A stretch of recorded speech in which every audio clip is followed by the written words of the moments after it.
Hello guys, വീണ്ടും ഒരു നല്ലൊരു റിവെഞ്ച് സ്റ്റോറിയും കാര്യങ്ങളൊക്കെ അടങ്ങിയിട്ടുള്ള മാൻവയാണ് ഇതിൽ നിങ്ങൾക്ക് പറഞ്ഞു തരാൻ പോണത്. ഇതിൻ്റെ പേര് ദ റീഗ്രസ്ഡ് മെർസണറി ആസ് എ പ്ലാൻ എന്നാണ് ഇതിൻ്റെ പേര് വരുന്നത്. സ്റ്റോറിയിലേക്ക് ചെറിയ രീതിയിൽ നമുക്ക് പറയുകയാണെങ്കിൽ നമ്മളുടെ മെയിൻ ക്യാരക്ടറെ ഫാമിലി, അതായത് അവൻ്റെ അച്ഛനില്ലാത്ത സമയത്ത് അവരൊരു രാജ്യം പോലുള്ള ഒരു സ്ഥലമാണ്. അപ്പോൾ അച്ഛനില്ലാത്ത സമയത്ത് ശത്രുരാജ്യങ്ങൾക്ക് വേണ്ടിയിട്ട് അവരുടെ ഉള്ള ഒരാൾ ചോർത്തി കൊടുത്തിട്ട് അവിടെയുള്ള എല്ലാവരെയും മരണപ്പെടുകയും അപ്പോൾ അവന് അവിടുന്ന് ആ സ്ഥലത്ത് നിന്ന് ഓടിപ്പോയി അങ്ങനെ മെർസനറി കാര്യങ്ങളൊക്കെ ജീവിക്കേണ്ടി വരുന്നൊരു സ്റ്റോറിയാണ് ഇതിലുള്ളത്. എന്നാൽ അവന് ആരാണ് അവസാനം ബിട്രേ ചെയ്തതെന്ന് അറിഞ്ഞതിന് ശേഷം റിവെഞ്ച് ചെയ്യാൻ പോയിട്ട് പക്ഷെ അവന് കംപ്ലീറ്റ് ആക്കാൻ പറ്റുന്നില്ല. അപ്പോൾ അവന് വീണ്ടും ഒരു ചാൻസ് കൊടുക്കുകയാണ്. ഫസ്റ്റ് തൊട്ടിട്ട് അവന് എന്തെല്ലാം തെറ്റുകൾ ചെയ്തിട്ടുണ്ട് അതൊക്കെ തിരുത്താനുള്ളത്.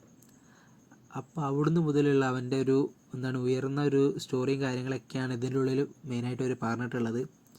ആക്ഷൻ ബേസ് ഒക്കെ ആണെങ്കിൽ ഒന്നും ഒരു രക്ഷയില്ലാത്ത ആക്ഷനും കാര്യങ്ങളൊക്കെയാണ് ഇതിൻ്റെ ഉള്ളിലുള്ളത്. ജസ്റ്റ് 30 സംതിങ് ചാപ്റ്റേഴ്സ് വന്നിട്ടുള്ളൂ.